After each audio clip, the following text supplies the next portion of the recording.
जय माता दी दोस्तों। मैं हूँ अर्चना तिवारी। स्वागत है हमारे चैनल ज्ञान की बात विद अर्चना चिंतामणि में आप सभी लोगों का।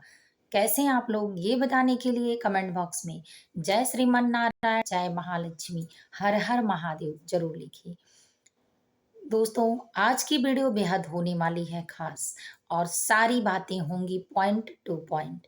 तो चलिए दोस्तों, इससे पहले बात को शुरू करने से पहले जानते हैं क्या क्या होगी बातें आपके साथ।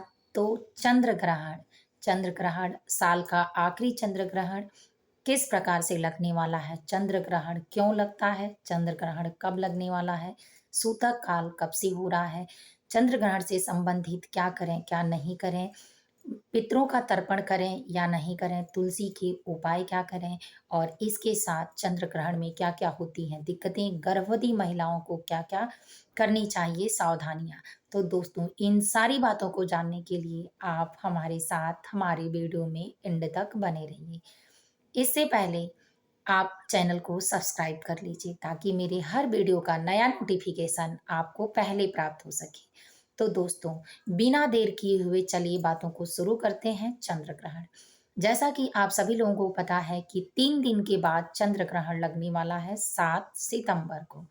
7 सितंबर दिन रविवार 2025 को चंद्र ग्रहण, और बहुत बड़ा है चंद्र ग्रहण। इस चंद्र ग्रहण में क्या क्या बातें हैं खास, इस बात को सबसे पहले जानते हैं। और चंद्र ग्रहण क्यों लगता है, इसके महत्व को भी। तो दोस्तों, चंद्र ग्रहण जब पृथ्वी चंद्रमा तक सूर्य की रोशनी जाने से रोकती है तब चंद्र ग्रहण लगता है। ये मून लाइट है, और इसमें जब हवा के साथ छोटी कणें सूर्य तक के द्वारा पहुंचाई जाती हैं चंद्रमा के पास, तो वो छोटी कणें उस पे एकत्रित होती हैं। तो इसके लिए चंद्र ग्रहण लाल भी आपको दिखाई देगा। इसके कारण की छोटी कणें जो रेते होती हैं वो उस पे जमा होता है तो लाल दिखाई देगा।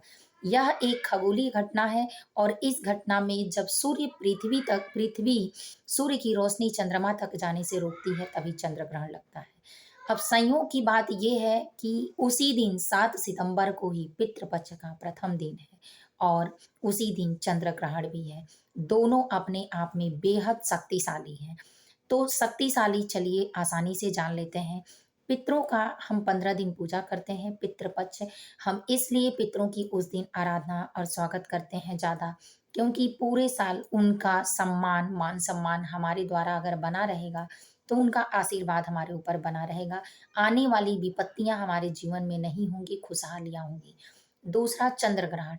चंद्र ग्रहण अपने आप में इतना शक्तिशाली होता है कि इसके बीच में किया गया दान पुण्य, पूजा पाठ, मंत्र जप, भगवान का चिंतन आपको बेहद कितने गुने शक्तिशाली फल को देने वाला होता है।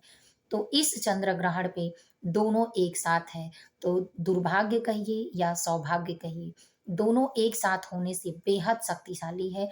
और इसमें आप जो काम करेंगे वो सब शक्तिशाली ही होगा, लेकिन किन किन कामों को नहीं करना है इन बातों को जानते हैं। तो आपने अभी जाना कि चंद्र ग्रहण का महत्व और क्यों लगता है चंद्र ग्रहण। अब चलिए जानते हैं चंद्र ग्रहण का समय कब शुरू हो रहा है। तो चंद्र ग्रहण का समय सूतक 12:58 पर यानी 58 मिनट पर दिन रविवार 7 सितंबर को शुरू हो रहा है दोपहर से। और चंद्र ग्रहण लग रहा है 9:58 58 मिनट पर ही। तो 9:58 पर यानी रात्रि से शुरू हो रहा है, और गहरी रात्रि यानी 1:26 पर समाप्त हो रहा है।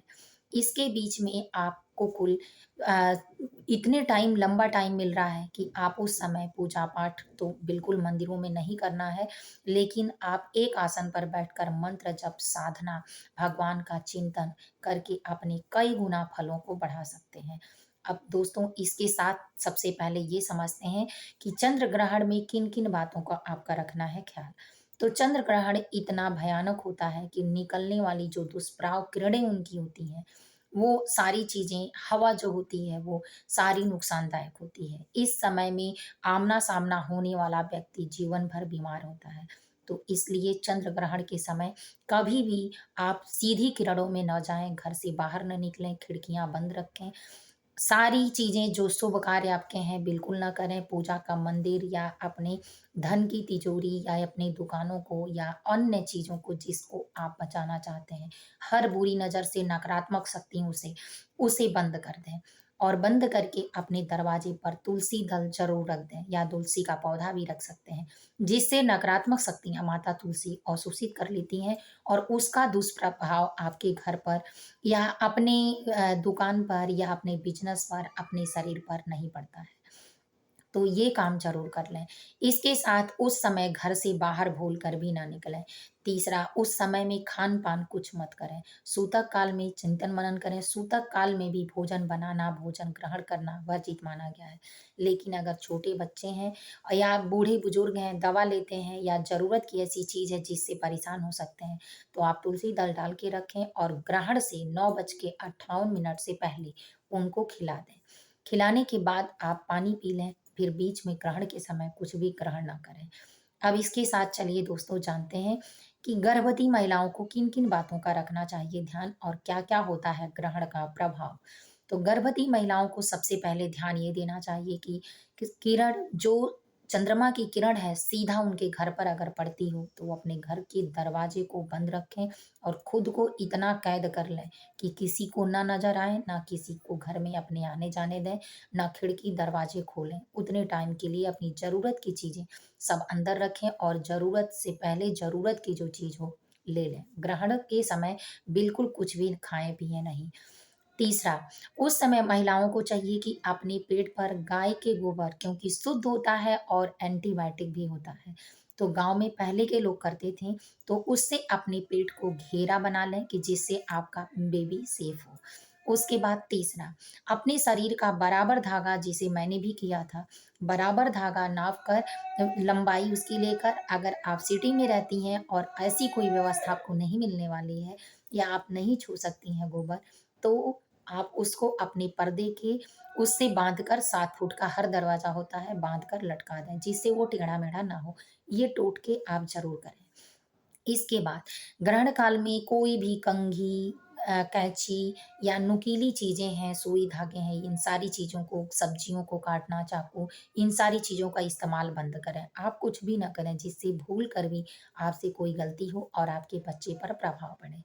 इसके बाद चौथा, इस समय में खाना-पीना जो भी आप करेंगी, आपके बच्चे को दुष्प्रभाव और कुपोषित बनाएगा, जिससे उसके माइंड का विकास नहीं होगा। तो याद रखें कि ग्रहण काल से पहले ही आप सारी चीज़ों को सेवन कर लें, फिर ग्रहण काल में स्थिर रहें।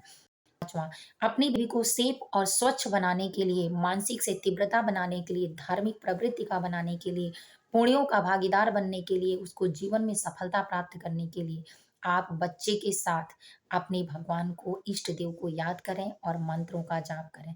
चाहे जो मंत्र आपको आते हों, उन सारे मंत्रों का जाप करें। तो इससे आपकी साधना बढ़ेगी और कई गुना फलों की प्राप्ति होगी। अपने पितरों को याद कर कर पितृ देवाय नमः का मंत्र जाप करें ताकि आपका बेबी सेफ हो, अच्छा हो और आपके घर को उज्जवल मार्ग मिल सके और कई गुना इसकी प्राप्ति हो, आपके पितृ प्रसन्न होकर आपको आशीर्वाद दें।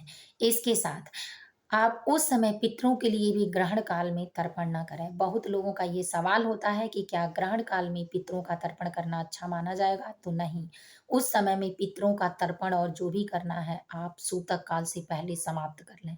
इसके बाद सिर्फ़ पितरों का चिंतन-मनन कर सकते हैं, उनको याद कर सकते हैं। पितृ चालीसा, पितृ कवच, पितृ स्तोत्र, पितृ मंत्र इसका पाठ कर सकते हैं और भगवान का श्री हरि का चिंतन मनन कर सकते हैं, लेकिन पूजा नहीं कर सकते हैं।